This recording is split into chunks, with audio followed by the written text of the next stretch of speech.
Lors des préparatifs de ce colloque, je dois admettre, parce que je faisais partie du groupe qui devait travailler sur son organisation, j'avais gardé une petite réserve quant à la manière dont un tel sujet aussi complexe et aussi délicat allait et pouvait être abordé, même si c'était dans un cadre écuménique. Je dirais pourquoi. Lorsqu'on se penche sur un sujet pareil, souvent deux tendances majoritaires ressortent. D'un côté, on entend des voix de la violence, des revendications de la justice, de la guerre juste, oubliant les béatitudes. Et de l'autre, ceux de la non-violence, oubliant que l'histoire est faite de tragédies. L'historien et théologien orthodoxe Olivier Clément avait tendance de souligner, je le cite, « ce que le christianisme doit faire jaillir dans les violences de l'histoire, c'est la puissance proprement christique de l'amour des ennemis. Seul l'amour des ennemis, pratiqué jusque dans les tensions les plus dures, peut guérir, et d'abord en moi, la nervose politique qui consiste à fuir sa propre mort en la projetant sur l'ennemi. Nous pouvons reconnaître dans ces paroles ce qui est en premier ressorti de ce colloque, c'est-à-dire cette idée de la controverse bilatérale. Rencontre absolument pas facile, mais indispensable. Rencontre qui ne se posera pas en termes de violence ou de non-violence, mais en tant que capacité de métamorphoser, de transfigurer le plus qu'il se peut dans chaque circonstance historique, la violence destructrice en force créatrice. Dans les exemples proposés par Frédéric Chavel de Luther et Bonhoeffer, nous avons pu entendre la fine ligne de la haute et terrible tension que l'homme vit en temps de conflit et de guerre. Comment échapper à ce faux dilemme entre le tout et le rien sans tomber dans la résignation des désespérés ou des nantis. Trop rapidement et sans plus de développement, nous dirons par l'attachement au Christ qui permettrait de garder intacte cette capacité hautement humaine de ce que les pères de l'Église appellent l'image de Dieu en l'homme et qui se lie dans la ressemblance divine dans l'agir. Cette liberté tellement grande, comme Dostoïevski disait qu'il fallait peut-être la limiter, dont l'homme dispose, cette autodétermination lui permettant, ce qui n'est absolument pas facile à faire, à se positionner toujours librement face à une situation donnée. Or ici, nous pouvons ressortir les difficultés qui ressurgissent et qui étaient si bien présentées de ce rapport délicat entre les identités ecclésiales et les identités confessionnelles. Parfois, nous aimerions avoir des conditions stériles d'un laboratoire pour obtenir la donne, le résultat plus facilement, mais la vie n'est pas un laboratoire stérile. Alors il faut travailler lourdement, ascétiquement, à développer cette capacité de l'autodétermination libre pour pouvoir déceler chaque possibilité qui s'offre à nous pour promouvoir la liberté, la justice, la dignité.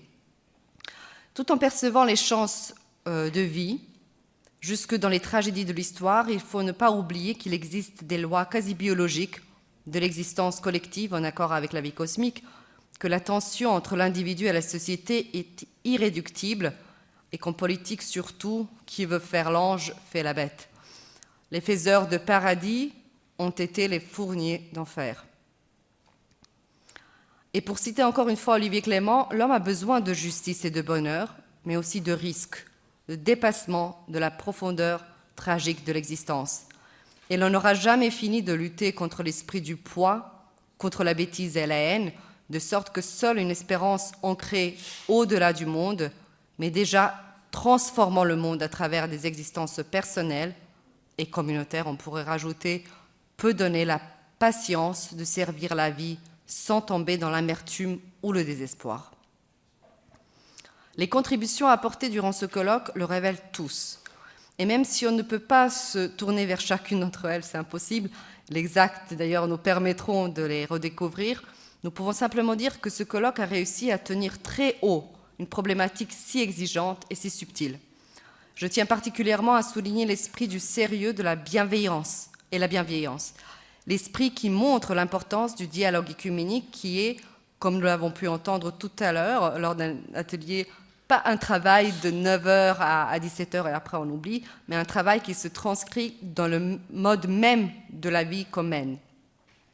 Mettant de côté l'ensemble du travail et des engagements écuméniques dont je suis très attachée et que j'étudie de près, j'ai personnellement été très intéressée et très sensible à la conférence de Catherine Finot et les questions géopolitiques liées aux frontières, et à la question hautement problématique de l'utilisation des drones militaires et de l'ensemble des acquis technoscientifiques très sophistiqués pour mener la guerre. J'étais également très sensible à la diplomatie silencieuse, le besoin de l'éducation qui permettrait de prévenir les conflits et les violences et nous évitera de créer les divergences et les séparations imaginaires, car celles qu'on a déjà en réel sont bien suffisantes en soi. Maintenant, permettez-moi de partager avec vous mon propre témoignage qui faisait que j'avais une certaine réticence quant au choix du sujet. J'étais moi-même adolescente lorsque la guerre en ex-Yougoslavie a éclaté, donc j'étais migrante, je suis sortie de ma ville avec une valise et c'était là l'histoire qui avait commencé.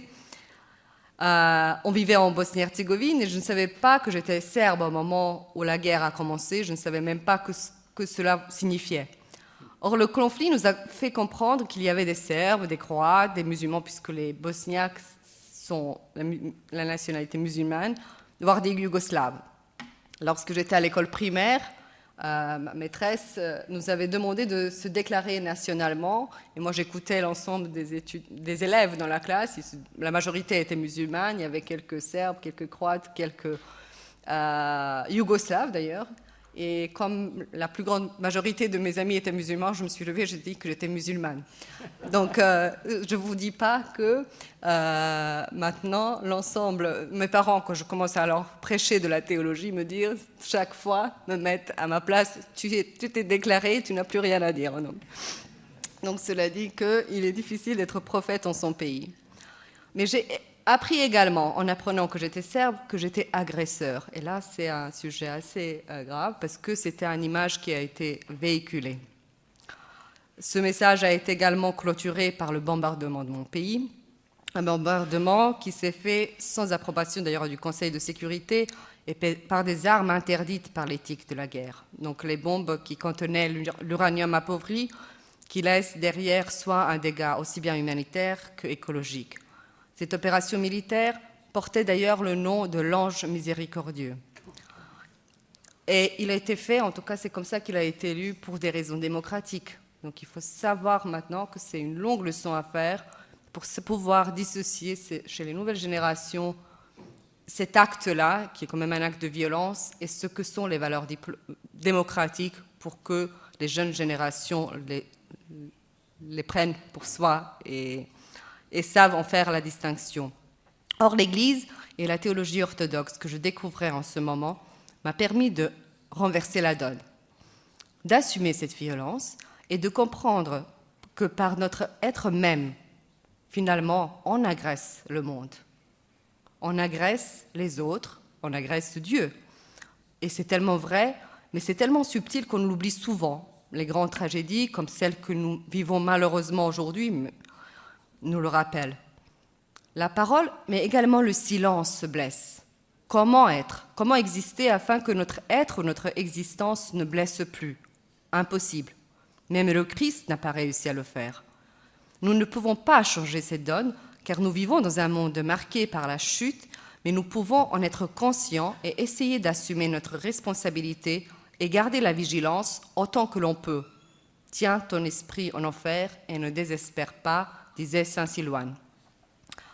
Devant Dieu, les Écritures nous disent on n'arrivera pas ni comme grec, ni comme juif, ni comme serbe, ni comme croate, ni comme ukrainien, ni comme russe, ni comme homme, ni comme femme, ni comme homme libre, ni comme esclave. On arrivera en tant ici que Julia, Anne-Sophie, Neil, Cécile, mais qui sont également des hommes et des femmes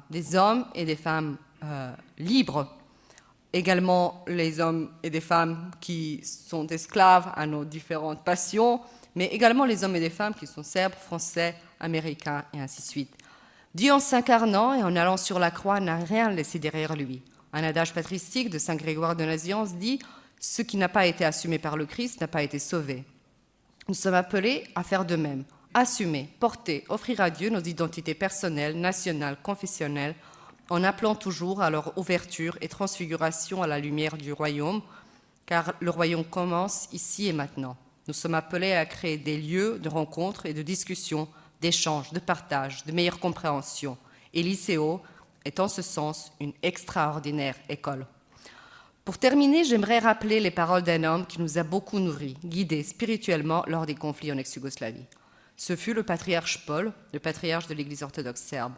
Les sages de Serbie ont remarqué que personne ne parlait plus calmement en des temps plus bruyants et dont la parole s'entendait aussi lointainement, que personne ne parlait moins et qu'il en disait plus, que personne ne regardait la vérité droit dans les yeux plus longtemps en des temps aussi troublants, comme ce fut le cas du patriarche Paul.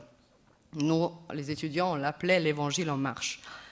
Or, il disait « Une paix véritable ne commence qu'avec la cessation de la haine, quand ceux qui se considèrent vainqueurs, aussi bien que ceux qui se sentent vaincus, se rendent compte que tous sont perdants, sans qu'il soit important de savoir si les uns le sont un peu plus ou un peu moins que les autres. Car c'est bien l'homme qui est vaincu, de quelque côté qu'il soit. Que cette défaite nous conduise à nous repentir devant Dieu et non pas à éprouver un sentiment d'aliénation pour ne pas avoir mérité la miséricorde divine. Pour chacune des parties en conflit, il y a des victimes très lourdes du fait de la guerre. Longtemps encore, il y aura des personnes inconsolables, des blessures non cicatrisées, des sans-abri, des êtres humiliés ou incertains sur leur avenir, et la désolation subsistera dans leur âme et la nôtre. De nombreuses générations porteront les stigmates des horreurs que nous avons traversées. C'est pourquoi chacun de nous doit être responsable et engagé pour prendre soin des enfants et des jeunes, mais aussi envers ceux qui ont été laissés sans défense et dont les conditions de vie doivent être adoucies par l'attention et l'aide que nous leur apporterons. Même si la calmie règne, notre pays se trouve toujours placé en état d'urgence et il nous faut donc lutter chaque jour pour être des hommes très dignes et agréables à Dieu. Comportons-nous de façon humaine, même à l'égard de ceux qui ne cessent de prêcher que nous sommes leurs ennemis. Ne nous précipitons pas dans les embrassades, mais tendons la main à quiconque a compris que nous devions vivre comme des hommes, faute d'avoir pu être des frères. Veillons à avoir les meilleurs rapports avec nos voisins qui, même sous de très fortes pressions, n'ont pas oublié que nous sommes appelés à aller les uns vers les autres. N'invoquons pas la justice et la miséricorde divine si, pour les hommes de toute croyance, nous ne souhaitons pas ce que nous souhaitons pour nous-mêmes. Si, dans les épreuves subies, nous trouvons des forces pour ne pas être anéantis, nos grandes souffrances pourraient nous servir de purgatoire pour nous régénérer, faute de quoi il nous sera impossible de subvenir à nos besoins essentiels et d'avoir une véritable vie spirituelle. Mais si nous ne trouvons pas de force pour cela, et si nous suivons une voie inhumaine et indigne, alors Dieu nous en préserve, nous disparaîtrons de la surface de la terre. Je suis très peinée d'avoir à le dire, mais la question est soit être des hommes, soit disparaître. Il vaut mieux perdre la tête que de pécher contre l'âme. Je vous remercie.